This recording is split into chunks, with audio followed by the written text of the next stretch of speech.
Good evening, ladies and gentlemen, and thank you very, very much for filling the centre tonight. First, to say that this is jointly presented by Ropetackle and the Shoreham Society, so it's a joint invitation to you and to the candidates. The rules of the game are going to be, by the way, I've worn shorts for two reasons. One is I think that politics should be human, and secondly, I've got terrific legs. So that's the other reason. So here, and those of you at the back, I'll pop by later. So here are the rules of the game. So I'm going to ask each of the candidates, and they drew lots earlier on as to the order. I'm going to ask each of the candidates to present for 5 minutes. I will ask them questions or some questions after their presentation. So that will be the first half of the evening. We will have 5 minutes. I will have some questions. The next candidate, 5 minutes. I will have some questions. We will then have an interval, which will be brilliant because you can go to the bar and you can make generous donations that way to Ropetackle. And in the interval, if you want to write questions down, please do. I will sort them through in the interval, and we will have about half an hour or so afterwards to have audience questions. So I will try and theme them or group them and pick the ones that seem most germane. And I will ask you to ask your question. So I'll have it in front of me, but I will ask you to ask your question so we can hear your voice, because I think that's more fun than you endlessly hearing my voice. At least that's what my husband says. Right, so that's the way it's going to run. So we drew lots before. The order is going to be Tom Rutland, who is the Labour candidate, Layla Williams, who is the Conservative candidate, David Batchelor, who is the Liberal Democrat candidate, and Demi Wildman, who is the Green Party candidate. There is one other candidate who was asked from the major parties, and that is Lionel Roger from the Reform Party. He was asked, he was told, unfortunately, he has another arrangement, an appointment, and so cannot be here. There are also, on the ballot paper, there are also 3 independent candidates. Ropetackle's board took advice from the Electoral Commission and the Charity Commission, and that is why you see the candidates on the platform that you do, because that is according to the guidance from the 2 commissions. And also, they are the representatives of national parties. And we do understand that there are other voices nonetheless to make it a manageable evening to take advice from the 2 commissions. That was the decision that Ropetackle board took. So I hope you agree with that and you're fine with that. So thank you very much indeed. So we'll start off. Tom, if you could, crack on up to the pulpit there. Lectern, okay. And you can stay here if you like. But, great. I mean, that Tom put that up, so use it, with my point, and on we go. Thank you, Simon, and good evening, everyone. My name is Tom Rutland, and I'm Labour's candidate here in East Worthing and Shoreham in next week's election. It's time for change. Not just a slogan from the Labour Party, but what I've heard time and time again from the 20,000 voters that me and my team have spoken with over the past 7 months. Because my neighbours in Lancing and people across East Worthing and Shoreham have been badly let down by the last 14 years. The Conservatives have left our community and our country worse off than when they started.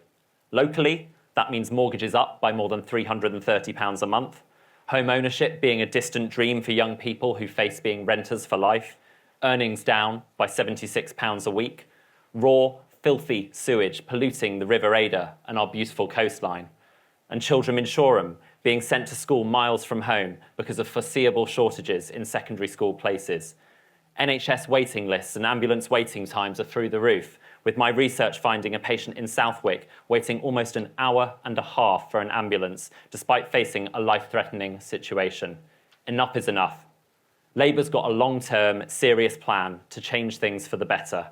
We'll deliver economic stability, cut NHS waiting times with 40,000 more appointments each week, crack down on antisocial behaviour with 13,000 additional neighbourhood police, recruit 6,500 new teachers to give every child the best start in life, deliver the biggest boost to affordable house building in a generation, and make the water companies clean up their filth. All of our pledges are fully costed and fully funded because we will never play fast and loose with the nation's finances as the Conservatives did when they crashed the economy and left all of us to deal with a dreadful cost of living crisis. I've spent my career fighting for fairness and justice, helping people get a fair deal at work, pushing for investment in clean and renewable energy, and tackling scammers ripping off vulnerable consumers, including pensioners. And when my granddad passed away in the pandemic, I trained to be a volunteer vaccinator so that other families didn't have to go through what mine did after so long apart. But every campaigning win I've had in my career has had to be wrestled from a Conservative government that hasn't had ordinary people in mind. That's why I'm standing to be our MP, because I know that the change that we need will only come from a Labour government. And so those are the values and experiences that I want to take to Parliament to stand up for our community. No second jobs, just hard work, regular advice surgeries, a fully staffed office on the high street, and an MP that is on your side. I know you'll have received some leaflets from some other parties suggesting that only someone who's lived here all their life can understand local issues. And sure, I'm not the candidate who's lived here the longest, and not just because I'm the youngest on the stage. Like many of you, I've made this beautiful place my home. I grew up about 30 miles away in Kent, near Tunbridge Wells, right on the border with Sussex, went to a local state school before going to university and moving to London for work. And then at the start of this year, having been chosen as Labour's candidate, I moved to Lancing, and I love it here. And through our relentless efforts, all 20,000 conversations with voters, with schools, with businesses, with NHS workers, parents, police officers, I hope I've got a pretty good idea of the local issues affecting local people, many of which I've already outlined. But I also know which party has caused them. And this election is a choice between 5 more years of chaos and decline with the Conservatives or national renewal with the Labour Party, between an MP who offers more of the same or an MP who can be a strong voice in a new government ready to turn this country around. I know what the polls say, and I know that some people think that this election and this result is a foregone conclusion, but not me. 1 minute. We've never had a Labour MP before, but we need to elect our first one ever to remove the Conservatives from government and get our community's future back. It's not going to be easy. Nothing's in the bag. So if you want change, you have got to vote for it. You can stop the chaos, you can turn the page, and you can start to rebuild our country. And you can do that by voting Labour on the 4th of July.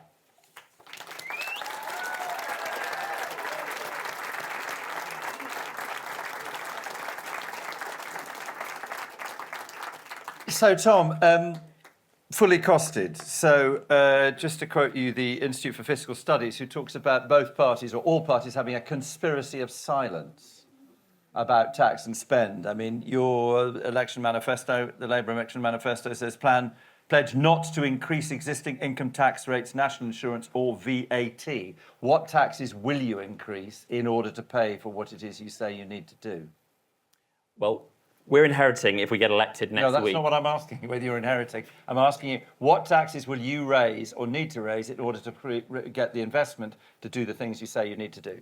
Well, we're going to be taxing private school places, or rather charging VAT to private schools. This is a difficult decision to make, but as I say, we're inheriting an economy that is not in a good place, and that's going to pay for our offer for young people and for children, 6,500 additional teachers, childcare places in primary schools to allow people to go back to work and access 15 hours of free childcare that they're currently not always able to access despite the government introducing it. And that will also allow people to go to nursery and school at the same time. So that's one of the tax-raising measures that we will be raising. OK, 40,000 more appointments a week by paying staff more to work weekends and evenings. Yep.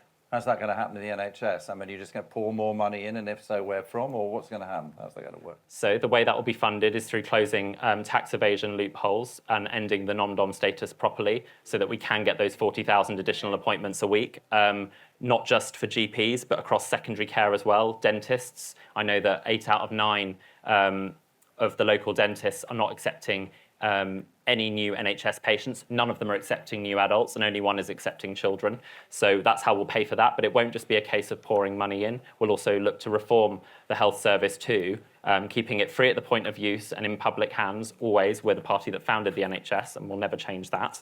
But making sure that the system is able to deliver additional appointments, working with healthcare professionals, paying them overtime to work evenings and weekends to clear the backlog, and then trying to bring more people, training British doctors and nurses to come through the system so we can address the staffing shortages that are currently happening. Let me ask you a question that was asked of Keir Starmer the other day. If one of your relatives was in very, very serious state of condition and health, would you use private healthcare?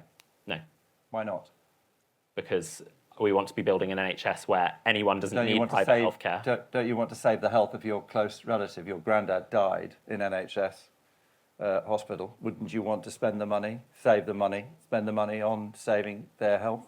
Well, that wouldn't have saved my granddad, who was misdiagnosed by a GP that was chronically underfunded and understaffed, and he wasn't able to get a face-to-face appointment that would have saved his life, and seen a proper diagnosis. So that wouldn't have really affected it in that way. But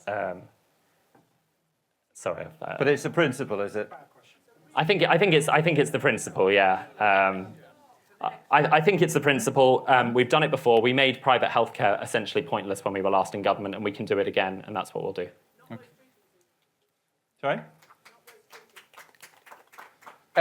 And last question, there's been a lot of heat and light in the last few weeks about single-sex spaces.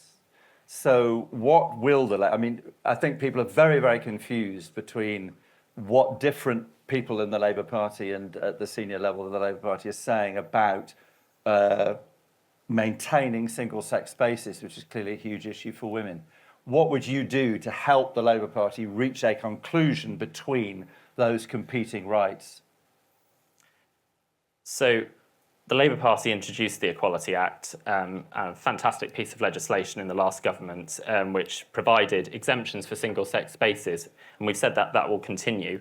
I think in terms of the discussion moving forward, I think there has been some political opportunism by one party, I think in particular, raising this issue. But what I really want to see is a kind of discussion where we can come to a place where nobody is treated poorly, where we have those exemptions that are in place, and where everyone's treated with dignity and respect. What happens when they clash? That's easy to say, but in sports, rape crisis centres, domestic violence, there's a whole set of arguments around women saying, actually, we want single-sex sports, single-sex services, single-sex spaces. Other members of senior Labour members say, actually, no, we're going to go for an inclusive space, which will therefore include biological men. We've committed to retaining those single-sex spaces in those areas. You committed to maintaining safe spaces. You haven't committed to maintaining single-sex spaces. Well, I think the way we have to do this is to try and bring people together in good faith and not point score. And I could certainly try and do that from this platform, but I'm not going to, because I know that hurts people, and it doesn't help us actually get to a conclusion where people can be happy. Clearly, there are issues with sport. That's very obvious. Okay. There is a very clear difference between sex and gender, but that doesn't prevent us treating people with dignity and respect and moving forward. And I've had conversations with people on both sides of this issue at the door. And generally been able to find that people are very willing to have a good conversation, but I think we've been poorly served by some people, and this is not an accusation of anyone in the audience, but some politicians in particular, trying to make this issue very unpleasant and divisive. And I think it's typical of the approach to politics we've seen in the last couple of years from the Conservative Party, where they have tried to govern in the interest of division and drawing dividing lines with Labour rather than sorting the long-term issues this country needs to be solved. Okay, fine. Tom Rutledge. Thank you, Tom. Thank you. So, Layla Williams.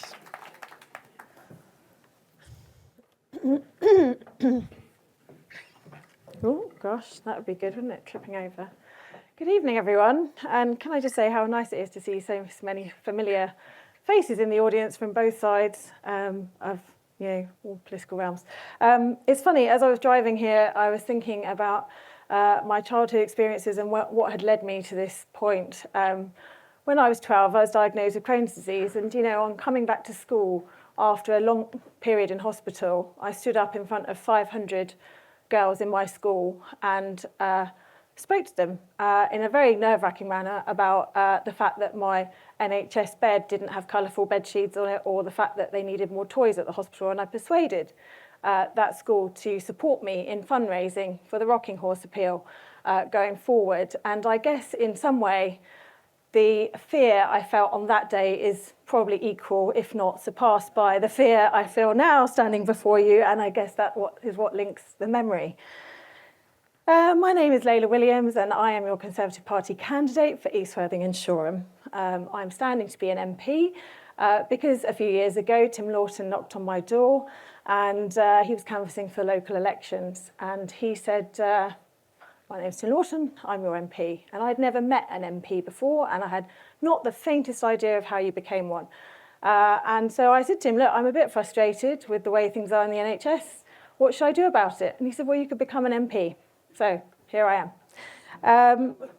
I've lived locally. I was born in Brighton and grew up in Brighton and have lived along the coast for all of my adult life bar when I went to university. I'm a local mum. I've got 2 children, one at Shoreham Academy, who's doing his best to deny my existence at the moment, and one in nursery who still thinks mummy's so funny. I've worked in the NHS for 15 years. That's the entirety of my career, and I do so because the NHS saved the quality of my life from the age of 12.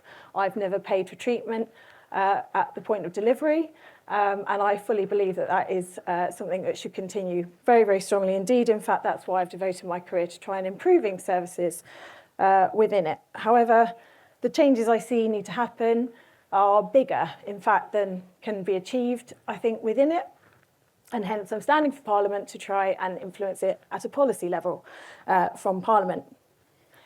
I've served as an Ada district councillor. I've spent much time on the doorsteps listening to the concerns of local residents. I haven't had the run-up at this election that Tom has had because I was only selected 3 weeks ago for this post, as Tim Lawton, who has been our previous hard-working and excellent constituency MP, decided to step down.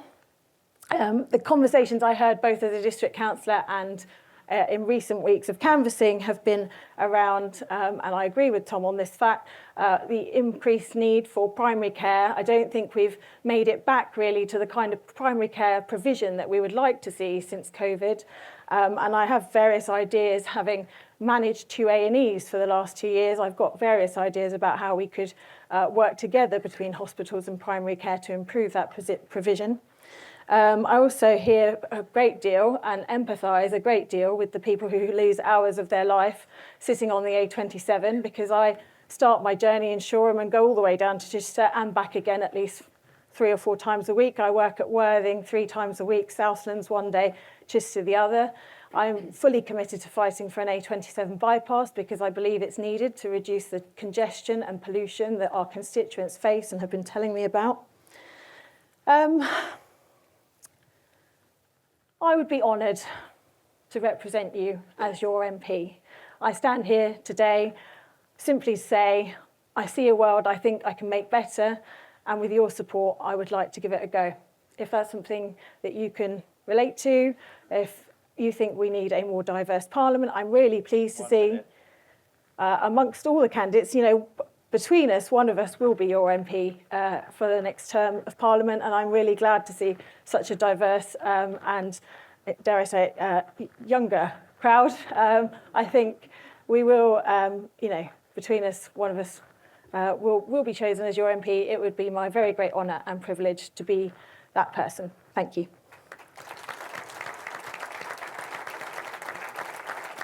Can I stop? Yeah.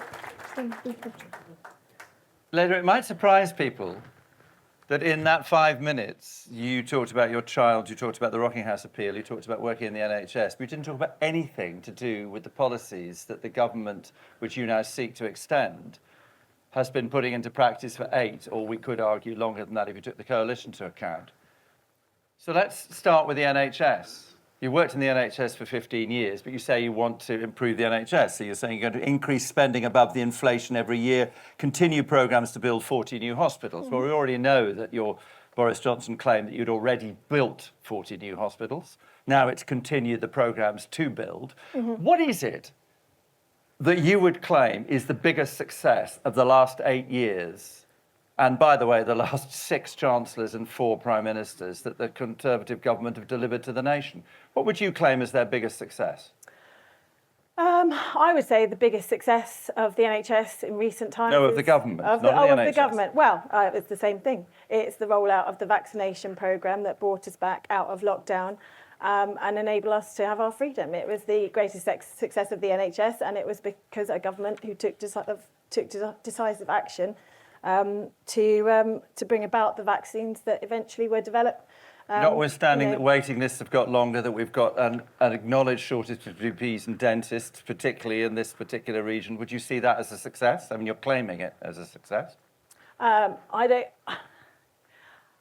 The waiting lists have got longer, but they've also, I'm part of an effort every day to try and bring them down again. You can't stop elective care for nearly 2 years and then not see waiting lists get longer, because we've seen a complete, drying up of the capacity that we had. And in fact, we're not back to pre-COVID productivity levels yet by quite some way. So it's not just about money, it's about trying to get the resources that we had that were delivering a certain amount of activity in 1920. So COVID is the problem. That's what created COVID is high not the mortgage only problem. rates. No, COVID is not the only problem, but I'm simply saying that's a big factor contributing towards our waiting lists. And the other thing is shortage of staff. So we do need to train more doctors, more nurses. It's all very well saying, oh, we'll put lots of money in to get them working weekends and evenings to deliver more appointments, but actually I've been offering £250 an hour to any consultant that will do that work, and I'm simply told, no, I want to spend time with my family. So it is one of the ways in which need to everybody improve. acknowledges is to create the care system, which Boris Johnson said you had solved the care system. Rather clearly, you haven't solved the care system. So wouldn't it be one of the ways would be actually bolstering the number of people who could work in care? And yet, the immigration policies, which have been in place since 2023, have seen a reduction in the number of people who've come to work in care in the country, deliberately, by the way, because that was the policy, and you've reduced the number of people who are therefore able to do that. So isn't there a problem here? If you're trying to reduce hospital beds, but you're not putting in the money to increase care, that's something you've deliberately caused as a government.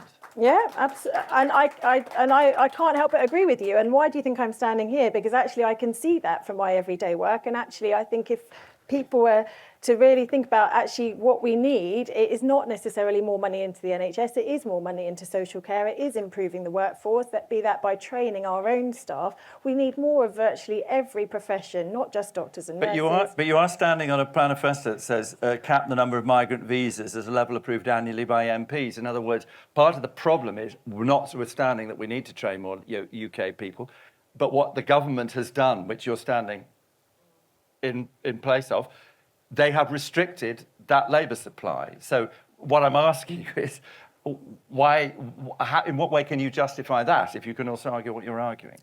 Because we know that the issue of immigration is a very sensitive one at the moment, and which a lot of people feel that actually to have uncontrolled immigration is an incredibly difficult thing because it puts strain on the very strain on the very same public services that we're trying to save by bringing those workers in.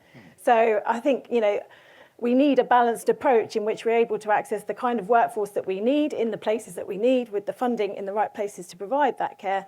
But actually, I stand by I've got an email inbox full of people worried about immigration. I'm meeting them on the door. There's an awful lot of people that don't support the idea that we bring in unlimited. But part of the reason they're worried about country. Immigration is in 2010, net immigration to this country was 250,000. Under your Conservative government and also the coalition, it's net 685,000. That's under your government. So that's why they're worried about immigration. Yes. You've done nothing about it. Well, not for want of trying, I think. I don't think we want an MP. These people don't want an MP who tries. They want an MP who succeeds, don't they? Well. Don't they? Touché. It's the biggest issue. If you look at the polling, the big issue for Labour candidate supporters is cost of living. Number one issue is for Conservative voters is immigration. So would you would support the continuation of the Rwanda policy and so on? I think the Rwanda policy is thank you. I can't say that, but members of the audience might. I have been questioned on that in Conservative forums as well, and my view is that we shouldn't have. Rwanda has a bad human rights record. We should never have engaged in that being the country. But well, to pick a country that's synonymous with a bad human rights record is not. Probably is not one of. Tom, do you want a job share with Labour? What about modern working practices? The deterrent, the principle of a deterrent, the idea that we need to stop the boats, the absolute principle that we must control immigration, I think, is absolutely something I would support. I wouldn't necessarily agree with the means by which we've tried to achieve it. Ladies and gentlemen, thank you very much. Layla Williams.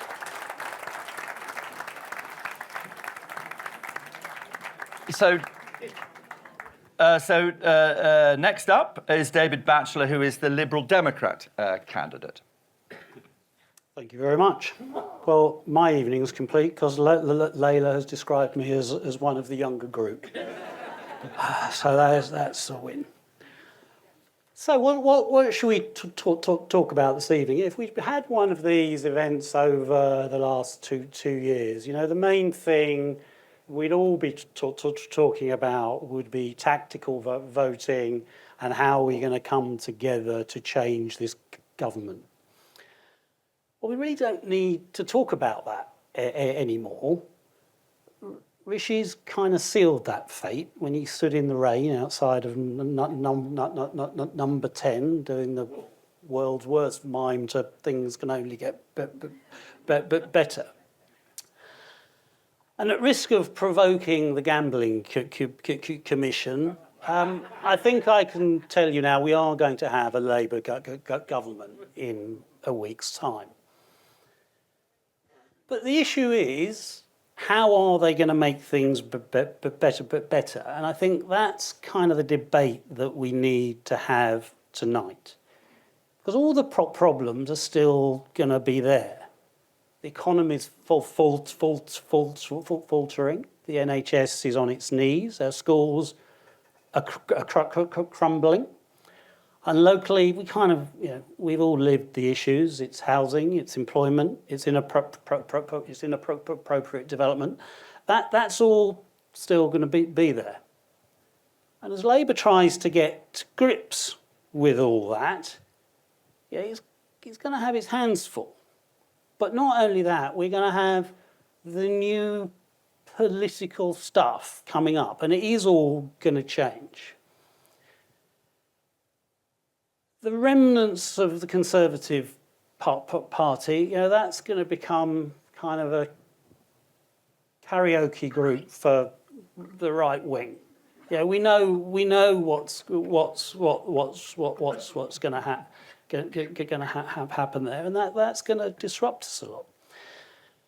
Labour, you know, we kind of all saw, when you get a big majority for Labour, what the risk is. We saw it in Worthing. They had a big win in the local election. And then a couple of days later, 3 of them left to set up, you know, Worthing workers or something. I don't know what they were called, sorry. You know, they were elected on moderate Labour, and then they kind of think it's all right to go. So, you know, there's going to be a lot of noisy, scary stuff going on, and that's why you kind of need us. We're going to be an opposition that's going to hold Labour to account, not just placate the factions and play to headlines. Yeah, we're going to focus on the things that are important, effective, constructive opposition, and ensures that Labour isn't going to row back on what it says. So what does that mean? Well, first of all, the economy. The only way out of this mess is growth. If we don't get growth, we're going to be a high tax, low service economy for years to come. We need to make sure that Labour follows through. And that means supporting small, successful businesses. We're going to hold them to account on that. And then Europe. Yeah, we can't rebuild this economy unless we've got good relations with Europe. Yeah, we can't have the Boris Johnson cake and eat it approach. Yeah, if we want free trade, there's got to be free movement of people. Live up to it, get on with it, do it. We're going to hold Labour to that. Health service, free at the point of delivery. Yes, that's what we all want, but there isn't something that comes after that which says health service free at the point of delivery, provided it fits with our political theory. We just want a great health service. We need more GPs in there. We need better diagnostics. We need better facilities, and we need a complete overhaul of the social care system. That's what we are going to make sure gets delivered. And then climate.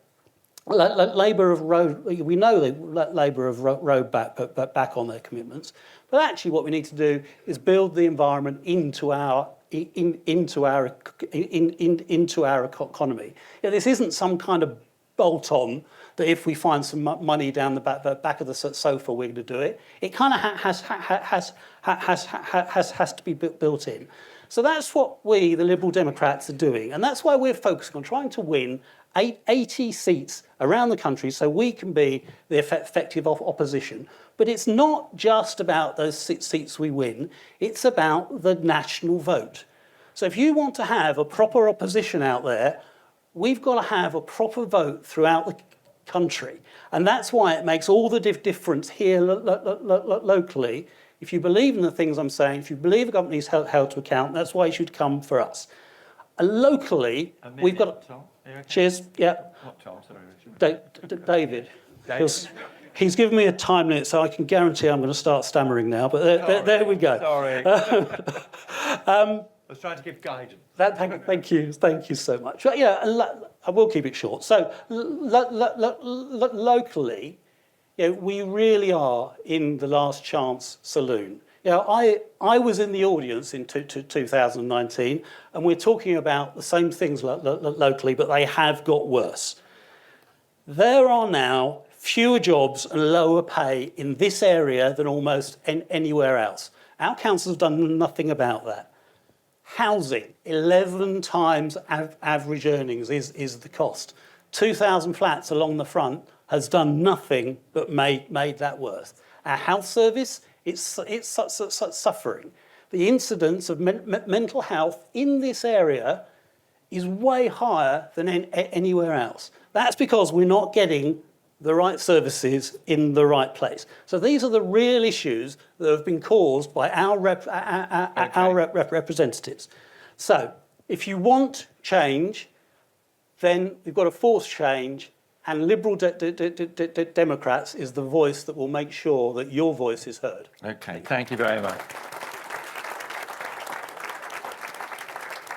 So you reminded me of something there when you said that the danger of a big Labour majority is that Labour gets into power on a moderate set of promises, but then once they get into power, then they change. I know what's coming now. That reminded me of the Liberal Democrats and the coalition. You stood on a series of promises. We know fees is the most prominent one, and then as soon as you got in there, you turned out to be the lapdog of the majority party, probably because you couldn't do anything else. So what you're now arguing is that you can be the opposition. So are you saying that you, the Liberal Democrats, will have more MPs than the Conservative Party in the House of Commons? That I don't know. But that's your pitch here. You said make us the official opposition. Make us an effective opposition, yes. I think it's likely that the Conservative Party will be smaller than the rest of the parties that are in the government, in Parliament. Yes, I think that, just looking at the polls, is probably going to be the way. So to have who are the people that are going to do that, could be us, then yes. And do you want me to talk about the coalition stuff? Or was that... It's not up to me, it's entirely up to you. You're appealing... These people's votes are what you want. You've all heard it. Do you want me to talk about the coalition stuff? No. Right. All right. Okay. But there was a load of stuff that we did, like the Green Bank. You are going to talk about it now, even though they tell you not to. Stop. Right. So look, okay. I mean, the Liberal Democrats are always in this bind, aren't they? I mean, you are always, since the early part of the 20th century, you've been a third party. So you've got to find some way, as you say, of being a wedge party or in some way creating that pressure, either in coalition or as an opposition or whatever. So you've got a series of policies. In a sense, that's not the issue, as you're saying. You're saying the issue is the national vote. Can you get enough national votes in order to create that kind of political capital. That's what you're really saying, isn't Yeah. it? So if that's the case, and you are faced with what looks like to be, the polls seem to indicate that we are going to have a change of government, and it will be a Labour government, and it will be a Labour government with a majority of some size. What is the one issue, do you think, that the Liberal Democrats can be taken seriously on by Labour? Healthcare.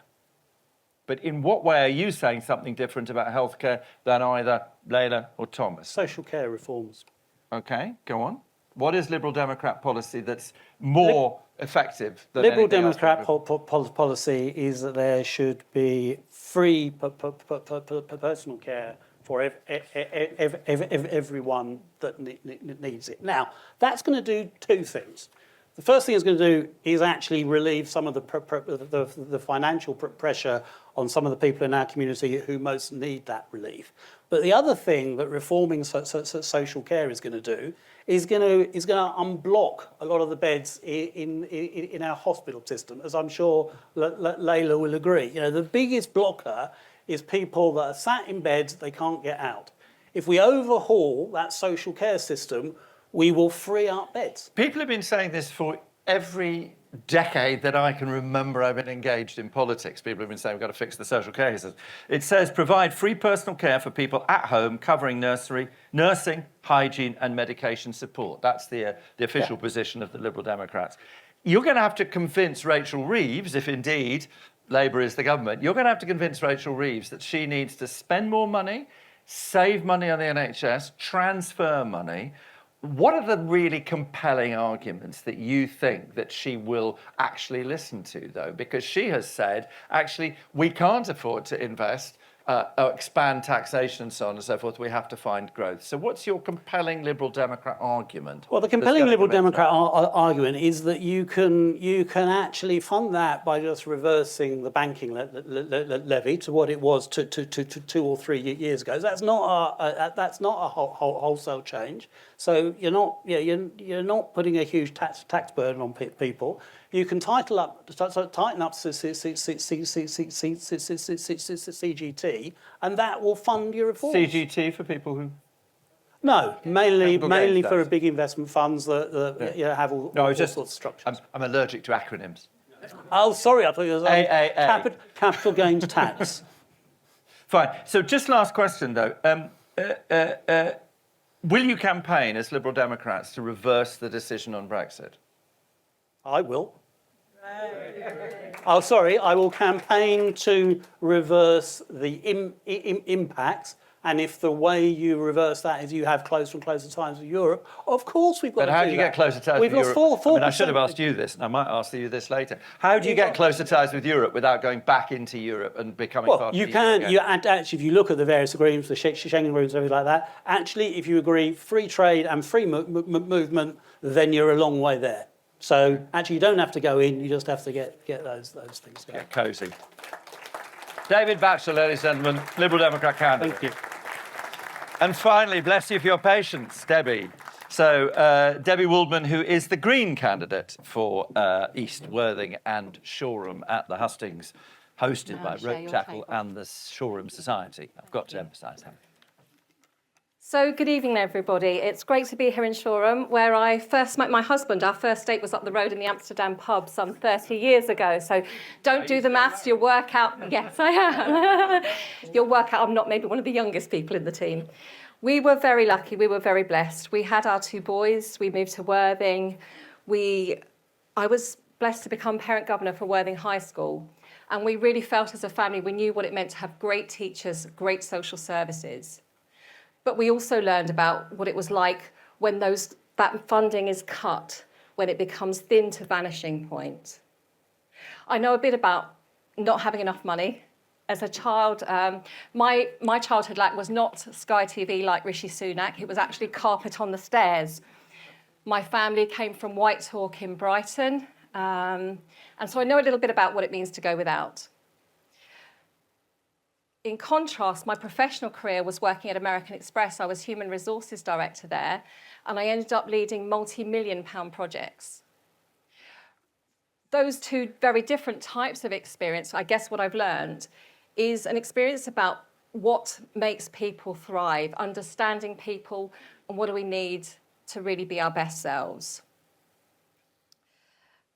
Now, I've always been an active campaigner for social justice and climate justice. And during lockdown, I decided to take that one step further, realised I had a bit more time, although I'm a carer, as referred to earlier. And I actually went back to uni and I graduated last year with a politics degree from Sussex University, a first of which I'm very proud. Thank you. And I guess really that's enough about me. I want to talk to you about 3 key priorities from our manifesto. So the first is that nobody's speaking about the elephant in the room. We live in a coastal community. I've seen the maps on the Friends of Shoreham Facebook page. Many of us are going to be underwater unless we start to do something now. We need a different kind of politics that's going to find alternative to fossil fuels, that's going to find a more natural way to do farming, that's going to bring us better transport, that's going to make financial institutions divest from the fossil fuel industries. And what this manifesto does is put that good foundation at the heart of public policy.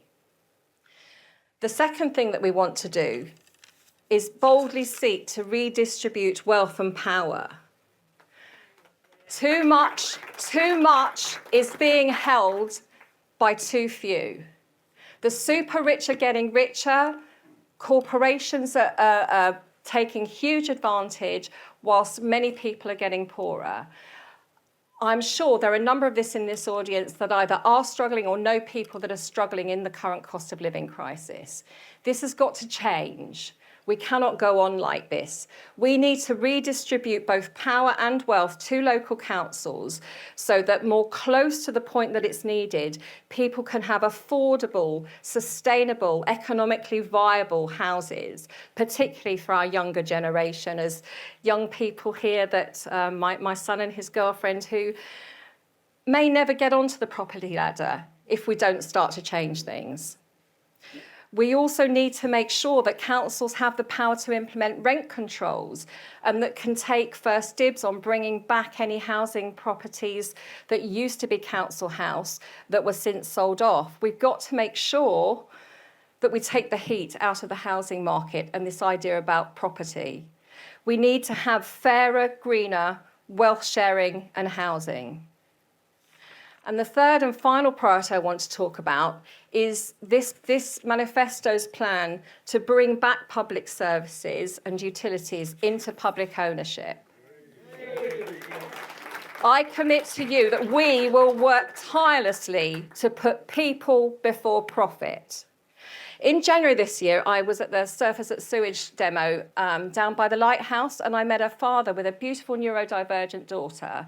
And that young woman's mental health is suffering because she can't go swim in the sea as she does to keep healthy. Southern Water has dumped 29,000 dumps across 2023 in our rivers and our seas, and since 1990 has paid billions in dividends to shareholders. This must stop. Thank you. Thank you. What must also stop is the privatisation by stealth of our NHS. This has been enabled by over 14 years of Conservative government, and Labour's West Streeting doesn't seem to say anything different. In contrast, we believe that NHS staff must be paid fairly for the enormous contribution they make. They should be able to live and afford to live without having to rely on food banks. It's criminal. In fact, ordinary people like you and I should be able to access a doctor or a dentist, and we should be able to do this within a reasonable timescale for our basic health needs. We shouldn't be waiting the 28 days average that happened in 23. Thank you, Simon. Fairer, greener, healthier policies, and for the common good. So I'm going to stop. I can hope that you'll see that the Green Party isn't just about trees and bees, although we do care passionately about that too. We are willing to have the tough conversation because we need to make significant changes for the nation's future. And that is why I am asking for your vote. So to recap quickly, we'll centre this climate crisis, the emergency, at the heart of public policy. We'll call for an end to the enrichment of the rich and plan to share wealth and power more fairly, more locally. And finally, we will end the lie that privatisation increases the effectiveness of our public services. It doesn't. It hasn't. They are broken. Thank you very much. Thank you very much. Sorry. I was running away then. Thank you. Sorry, I was running away, Simon.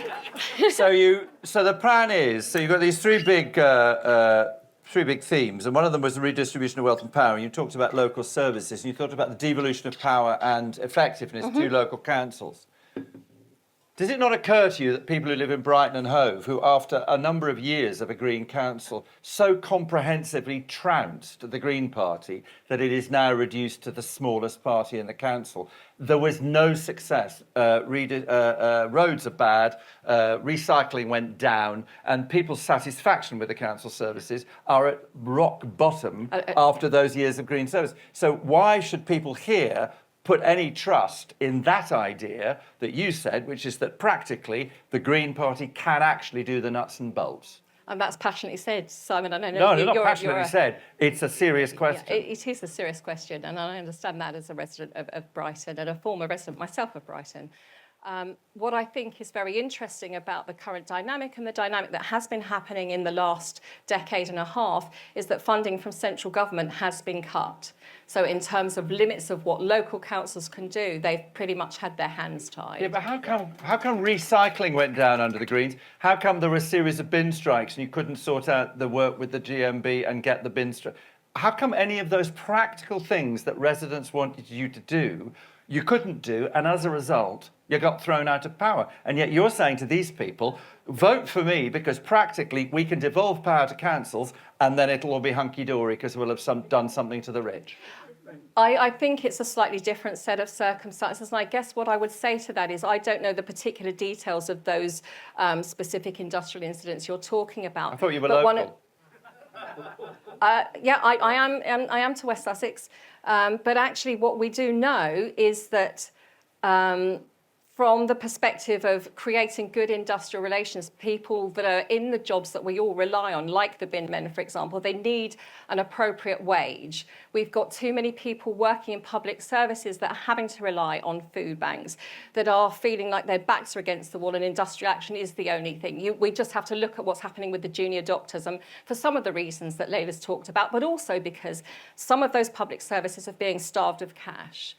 So the short answer to your question is we need change, and we need to make sure that as that change is made... But that's not an answer to my question, I'm afraid. The question was that you said if you devolve power to local councils, you will be able to implement the kind of changes that you talked about. In Brighton and Hove, you had the chance to do it. The people threw you out. They didn't believe that you were effective. So how are you standing up that claim?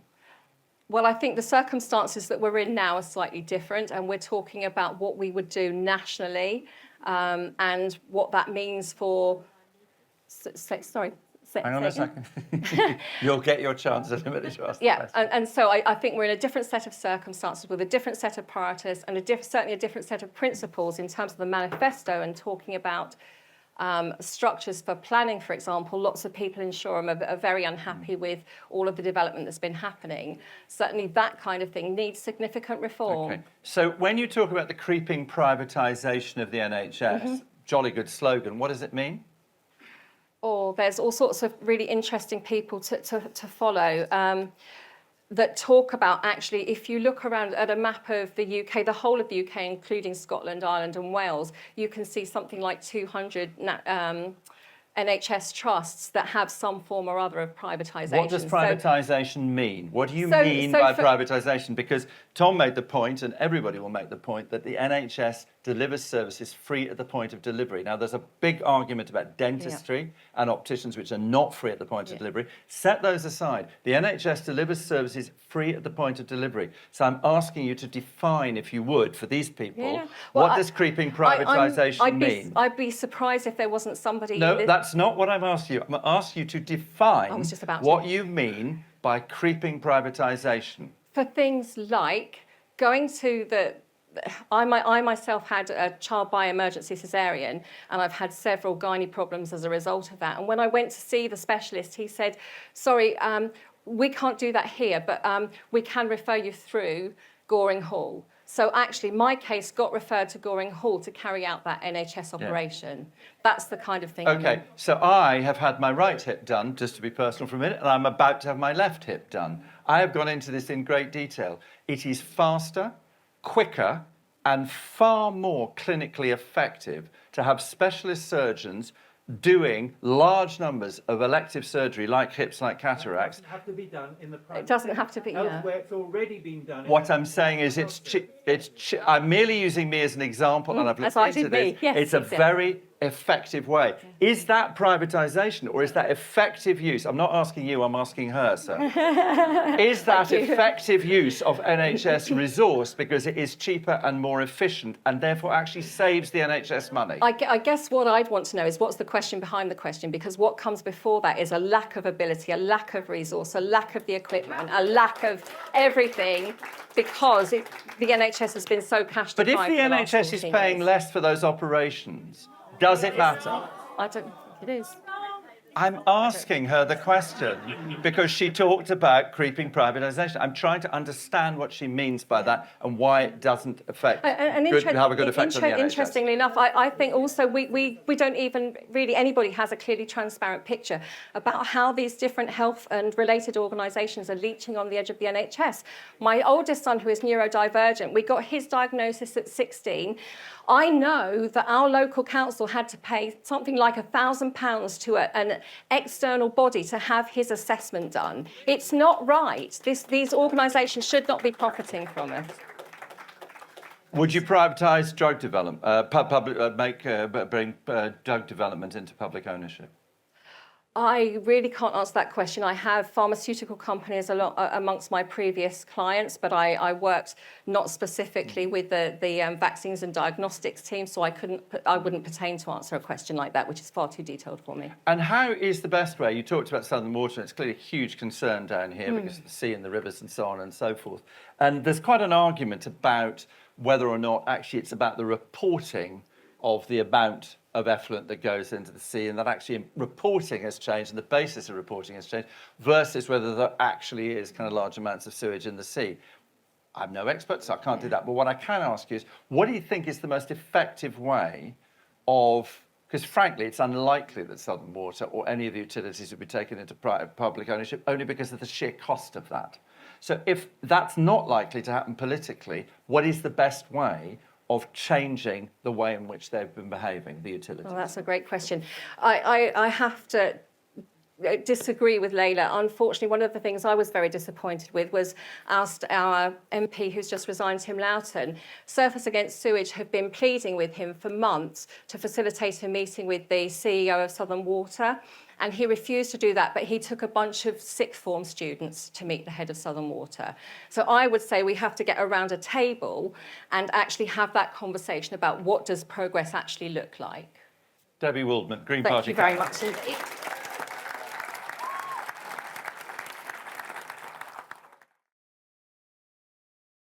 Okay, ladies and gentlemen, okay. No, not at all. If you could take your seats, ladies and gentlemen, that would be great. Now, look, there are loads and loads and loads of questions. I'm absolutely sure we will not get through all of them. I've tried to pick the ones which I think are covering the subjects which you focused on. Please, if you don't get your question asked, I'm sorry, we'll be here all night if we did all of them. So we are going to just, if you'd accept the choice, I'm going to try and be as fair as I can. The way it's going to work is I'm going to ask the question, and I'm going to ask all the candidates to answer each question. I'm going to ask you to be very brief so that we can get through as many as possible.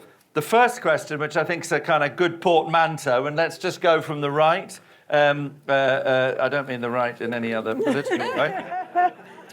Let's go from the far right, shall we? Let's not. David, it's just... yes. Oh, hello. Oh, we got a division on the right, ladies and gentlemen. I did suggest a tub of lard, but, you know, that wasn't accepted. Anyway, So the question is, very good question. I'm going to read them out, I think, if that's okay. This is Simon Crisp's question, because not everybody's put their name on the question. But the question is very, very sharp. What are your local priorities? And I'm going to ask you to nominate 3 and be quick. So, David, 3 local priorities. Social housing. There's a crisis. We need to sort that out. Employment. Around here, wages are lower, and there are less jobs. There are only 2 jobs for every 3 working people. That's way lower than everything else. That's a failure of our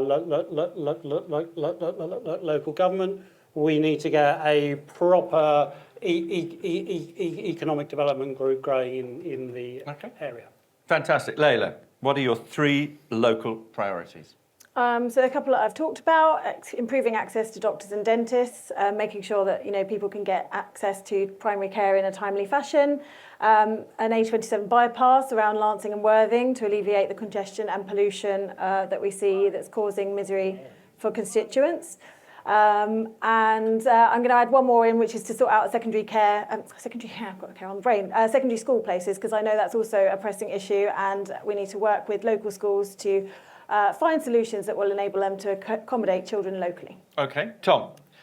Same as Layla's last one, pushing West Sussex County Council to deliver properly on the secondary school shortages here in Shoreham, and that will be one of the very first things I do if I'm elected next week. Secondly, sewage, holding Southern Water to account, and trying to end the sewage that's going into our seas, and with tough new measures on water companies and the bosses running them.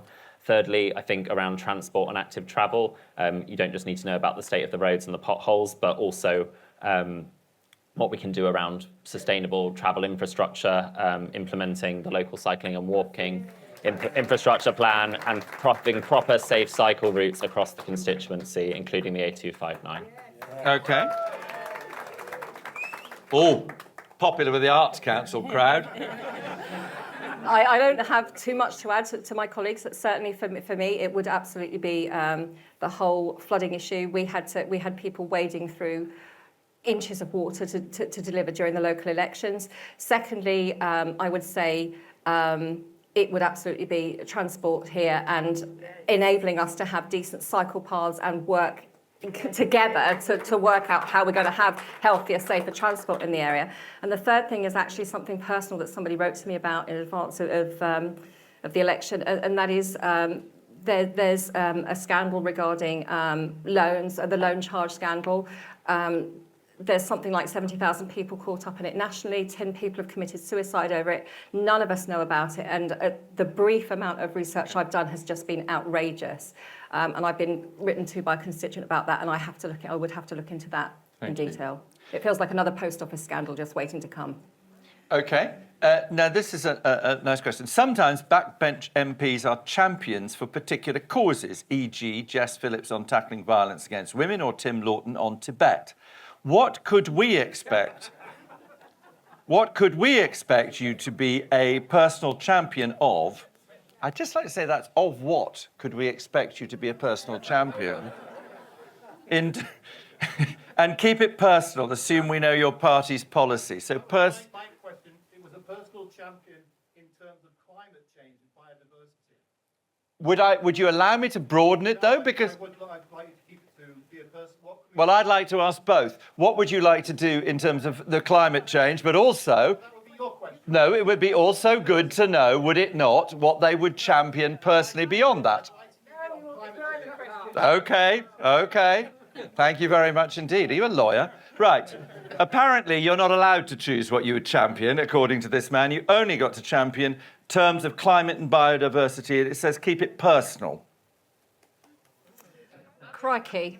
Okay, is that your answer? No, it isn't.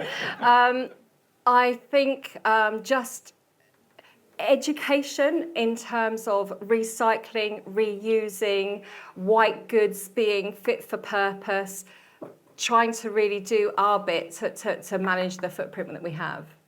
Tom? I think it would be about expanding renewable sources locally, whether that's the Rampion extension and taking advantage of all the sun and wind that we have here on the south coast and channeling that into renewable energy and making sure that local communities benefit from it too. Layla?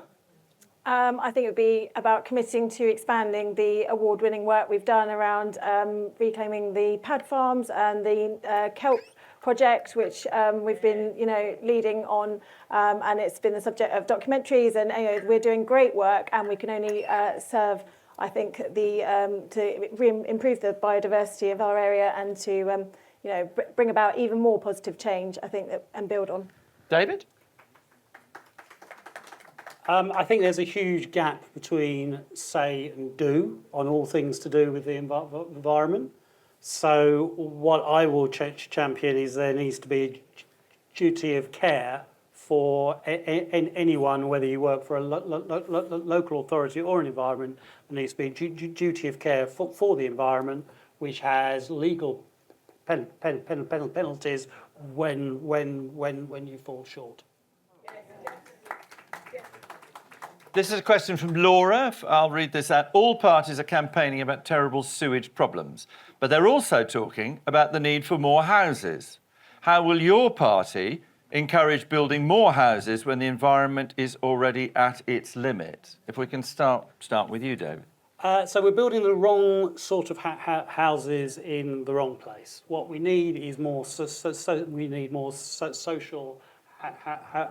housing. So what we need to do is to free up the local authority so they can designate sites not just for housing. So developers come in and develop it for private houses. We need to be able to develop a site for social housing, so we get the right thing built in the right place. Layla? Well, I would echo what David said. Actually, I received a manifesto from the Ada Community Land Trust, and I'd just like to say I'm really inspired by the work that they are doing, and I would fully commit to supporting them if I got the chance. I think. Sorry, can you just remind me?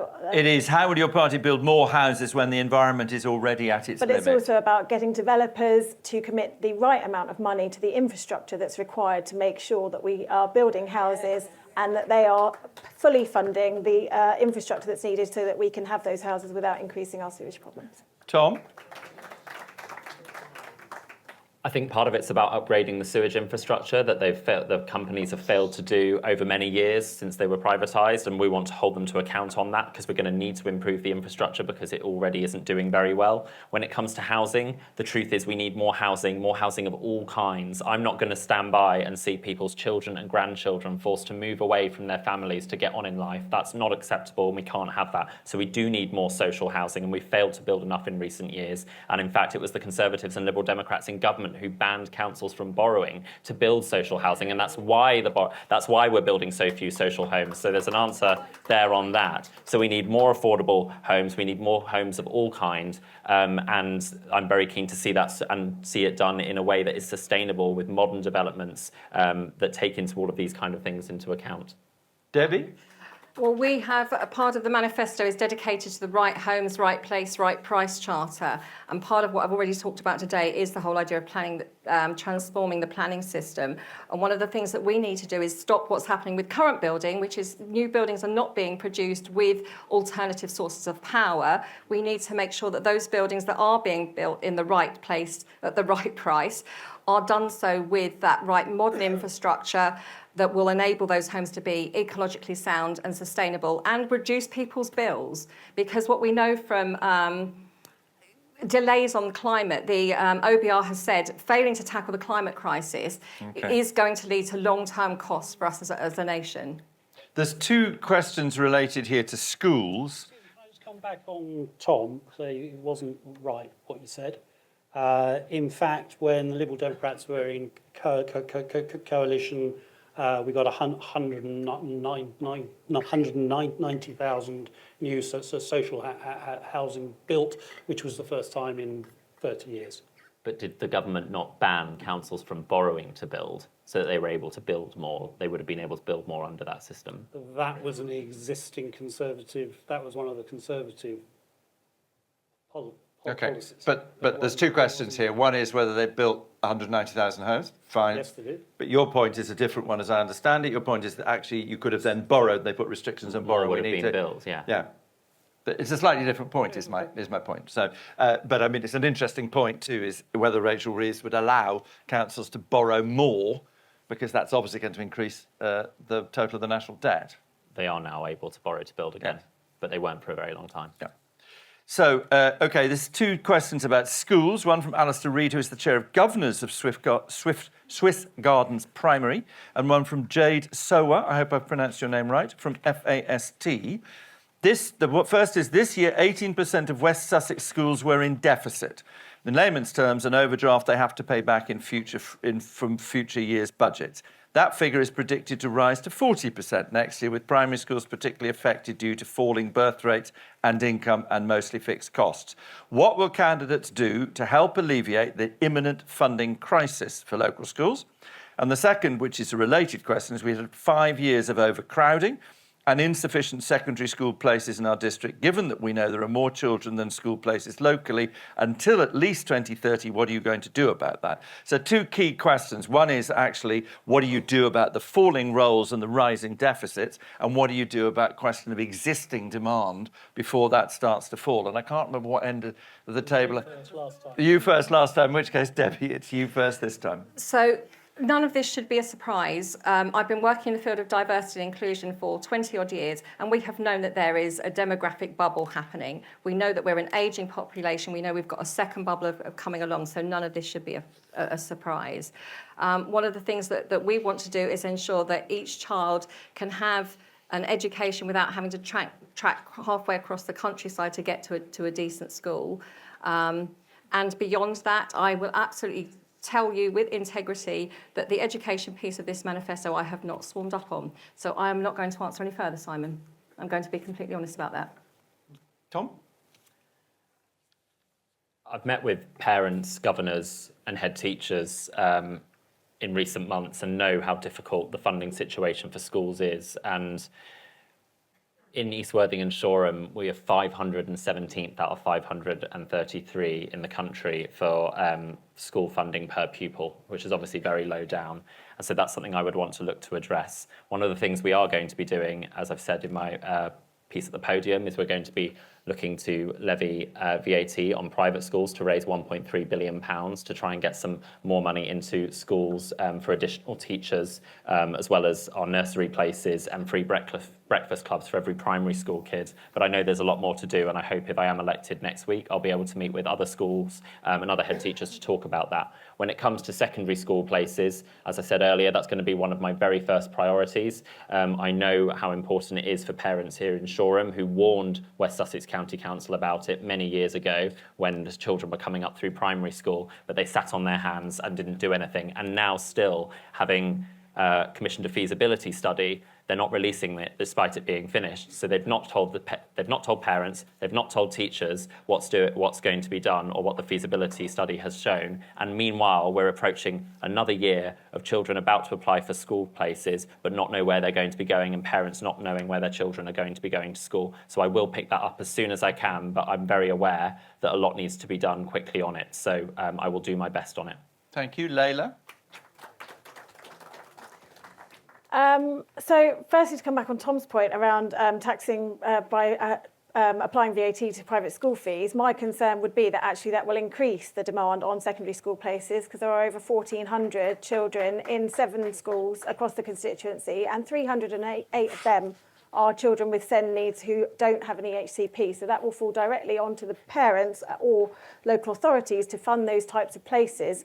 And actually, at the moment, those parents are saving the state sector around £7,500 per child per year. So if we don't have the capacity in our schools to accommodate those, I don't think the 1.3 billion is going to go far enough to accommodate that demand, let alone achieve any more teachers, because I think the national calculations are that it works out to about 1 extra whole-time equivalent across every 3 secondary schools. So just to come back on that, I think in general, we've seen locally, Shoreham Academy, where my son is currently in sixth form and has been for 6 years, is a very overscoped school and could clearly do with more space. I think I would absolutely champion the need for more funding for them to have the capital they require to expand the school. They could build on the Middle Road playing fields to expand the school and have the sixth form move off-site to enable the school to expand and build on the success that we've seen there over the last 14 years.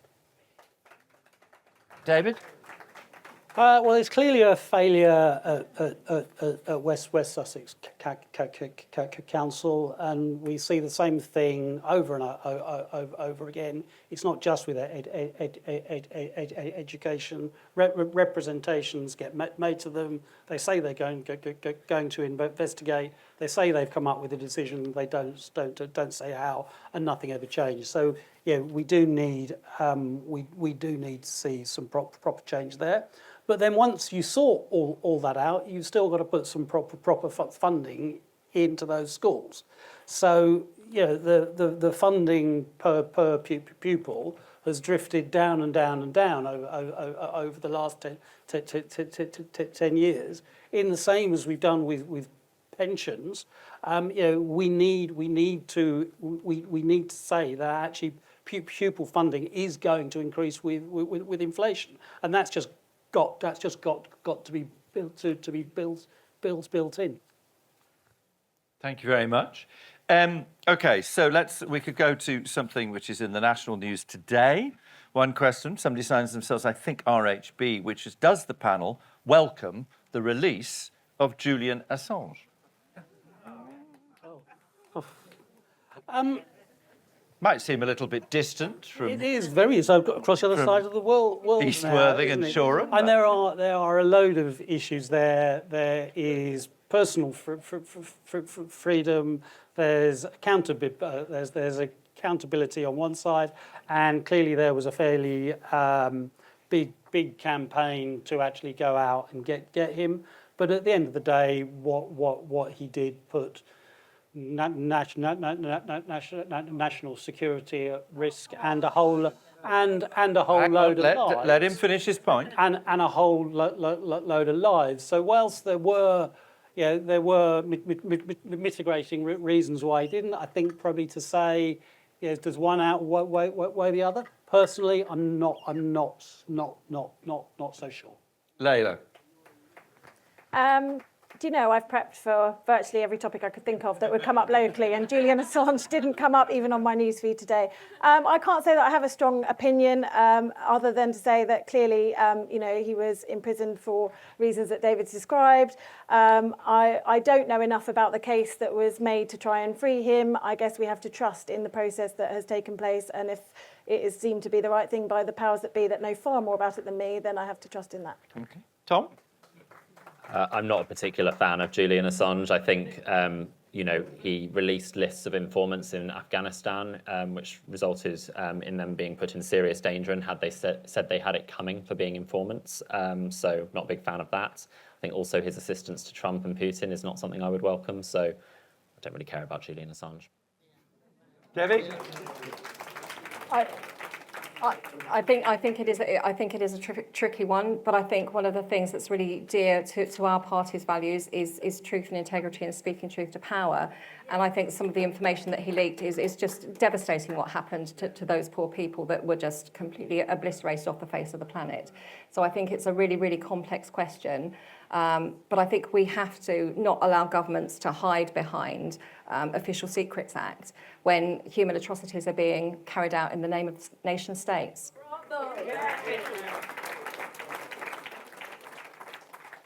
Okay, just staying on sort of international things, which is, will you...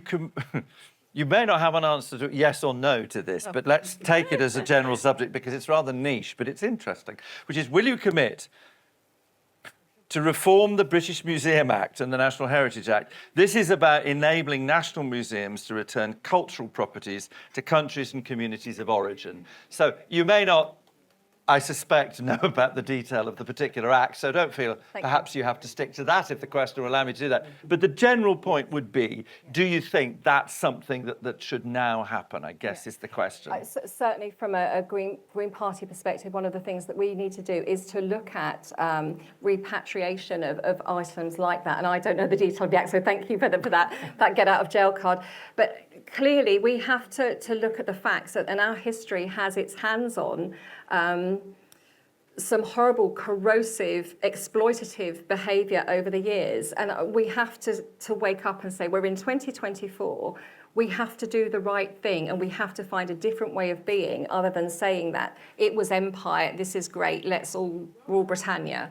Yeah, I think we have to open the door to those kind of conversations. Sorry, Tom? I've got to admit, it's not an act I'm aware of or have heard of, but Take the general principle. What do you think? I think it's something I'd be willing to look at and meet with the people who are pushing it to hear more about it. It's not something I know very much about, in all honesty, but I can certainly see the arguments for and many against too on that one.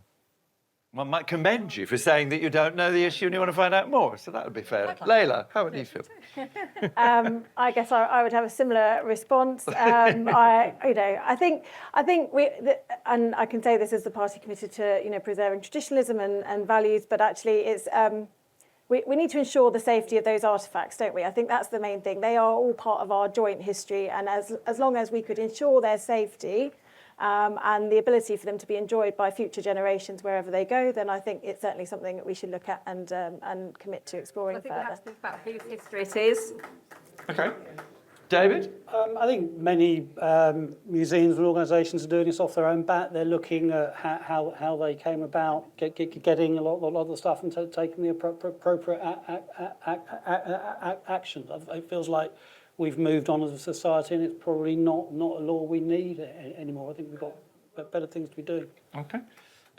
To all candidates, do you support, and this is starting with you, David, do you support an immediate and permanent ceasefire in Gaza? How can you not? You said you wanted short. Layla?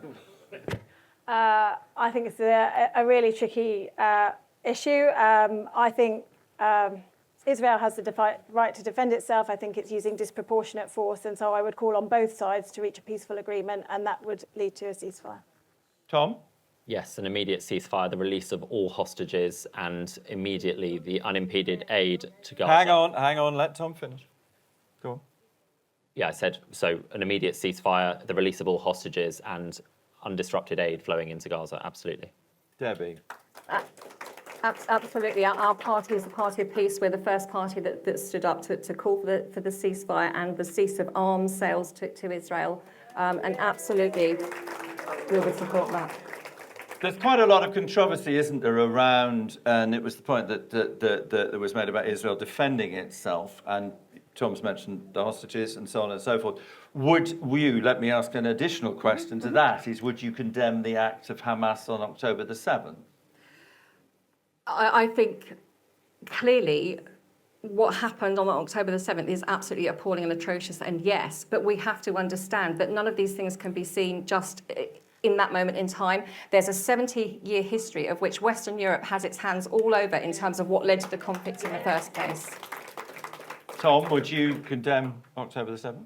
Yeah, absolutely. I know someone who lost a family member in those attacks, and I don't think they brought us any closer to peace, much as what's happened since has not either. And if we cannot see the humanity of Israelis and we cannot see the humanity of Palestinians, we're never, ever going to get closer to peace. The only solution is a political one, and it does feel quite far away right now. I know that. And I think it's very frustrating when we feel quite powerless to do much about it. We've called for a ceasefire. President Biden has called for a ceasefire, and it hasn't happened yet. I don't think Hamas are interested in peace, and I'm not sure Netanyahu is either. And I think that's the tough problem that we're facing at the moment. Layla?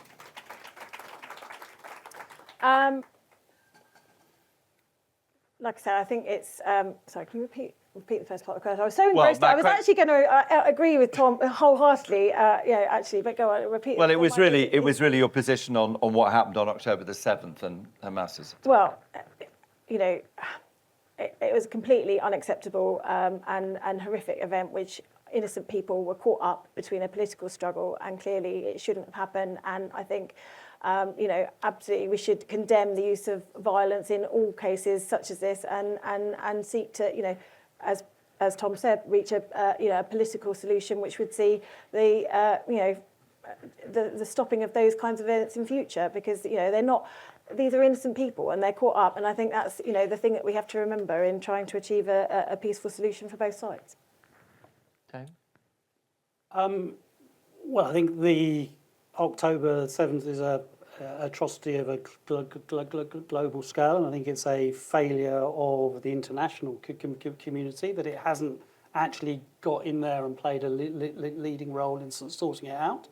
Israel clearly had a right to defend itself, but I think what we've seen since, and what America has said, what the EU said, and what we've said, they've gone up to very close and maybe over a line of what is acceptable, and the international court is looking into that. I think there's a failure there, that they're now saying they're going to take 2 years to do that. So I think, for us just to blame one side or the other in something that is so important for the whole world, actually the international community needs to be much more bold about coming in and dealing with both sides of this, because this is going to affect us all. Thank you. It feels like, so this is about the Worthing bypass. So if we're kind of slight change of gear here, but obviously that's politics. One day you're dealing with that, and next day you're down here. But given that any bypass of Worthing will necessarily be built through the national park or farmland, how do you justify this ambition with concern for the environment? We're on a hiding to nothing here. You've got one route that is going to take down a whole load of houses in North Lancing, which isn't feasible. You've got another route which says it's going to tunnel for miles and miles under the town. That's just never going to happen. And the third route says that it's the route up from Shoreham, over Stenning, through the bypass, over to Washington, and then down again. Well, that's nuts. You may as well sit in the the traffic and do that. So, we kind of, again, it's a failure of West Sussex. The first inquiry in this, I think, was 1980 something. It's just gone on and on and on. The world has moved on. So we've actually now got to work out, how do we upgrade the route as is? The proposals that have been put forward by West Sussex at the moment are, quite frankly, well, they're crap is the only word for it. They just don't do the job. So we've got to go back to the drawing board and come up with a new plan for how do we get through Worthing. Layla.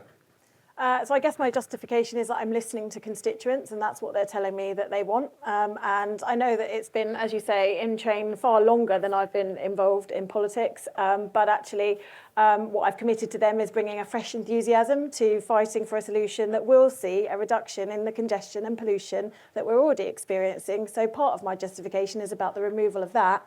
I do think of the three options that David outlined, the one that seems to be potentially the most feasible, I suppose, is the expansion of the Stenning Road, and that puts the most miles through the national park, and that actually is. And Hang on. And that actually is not going to reduce the travel time, so it's pointless. So there's an Well, it argument may reduce the congestion, though, but yes. Anyway, my justification is I'm listening to constituents, and that's what they would like me to do. Tom. I think on this one, I know it's been campaigned for a very long time, and it hasn't happened. And I think what we need to be doing is looking at all transport options. I talked a bit earlier about active travel and trying to get more cycle infrastructure on the coast road. But I think we also need to be looking at rail. We need to be looking at buses, and we will bring the rail franchises back into public ownership and try and make services more affordable and reliable. And similarly with buses, put local authorities in control of them so they can choose the routes, they can choose the pricings to make active travel and public transport more accessible, because the truth is often when you build more roads, they simply fill with more traffic. And people, you're never in traffic, you are traffic. And I'm a driver too, so I know it. And I think we need to be looking at all of the options there. Okay, that's the policy framework, but there is something on the table and there's the different options. So would you back one or none of the options? I want to look at all of them, but I think, as I say, I'm not sure the feasibility of it at the moment because of where we are financially as a country and the inheritance we're being left with. And I know that smaller edits to the A27 that have been suggested were all rejected by local residents recently. So it's clearly a tricky issue, and it's not one I'm going to be rushed into backing a bypass because another candidate's promising one that they have no power to make happen. Debbie. Well, I think I keep banging on about our manifesto, but it's a really good read. Our manifesto says clearly we want to return at least 30% of UK seas and land back to nature. So it feels as though cutting a bypass right through the Downs National Park would not be the right thing to do. And clearly what we do need to do, if you travel anywhere, and I've travelled extensively across the continent on public transport, on trains, on buses, bicycles, we are so far behind what the rest of the world is doing. We've really got to catch up. Let me ask you a final question, each one of you. Lego.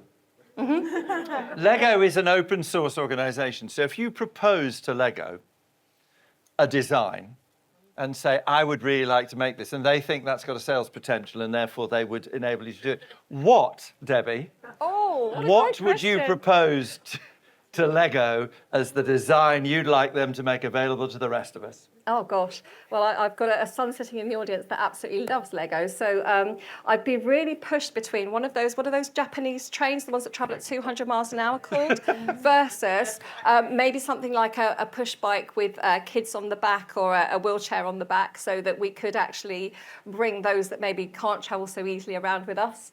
Tom? I feel like they make Lego for everything these days. You They always see do. in my Twitter feed they're making new things. Probably something from a video game I used to play as a kid, I imagine. Which was? The Legend of Zelda. I liked it quite a The lot. Legend of who? Zelda. I like that Zelda. quite a lot, so I'd pick something from that. Okay. Layla?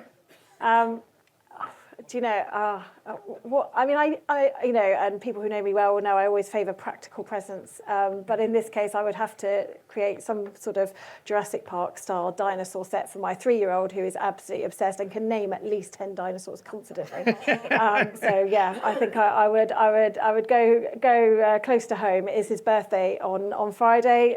3 years ago today, Okay. I was preparing to go to hospital to have him. So there we are. That's Great. David?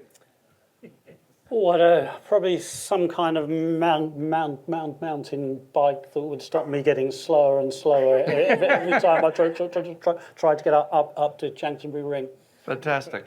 Look, one of the great things about this is that these people are standing in front of you. They're offering you themselves, if you like, kind of naked to the world to be probed and prompted by all of you. And it's a great democratic exercise. So thank you for involving yourselves in this and all the questions. But thank the candidates who've, you know, done their very best. And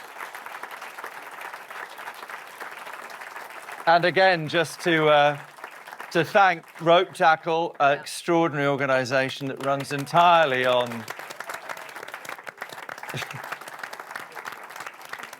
the indentured labour of some really wonderful people who give their time for free, and also to the Shoreham Society that I know does great work in the area. So thank you all. Thank you for your questions. Thank you to the candidates. The bar is still open, which will add to their funds, and get home safely.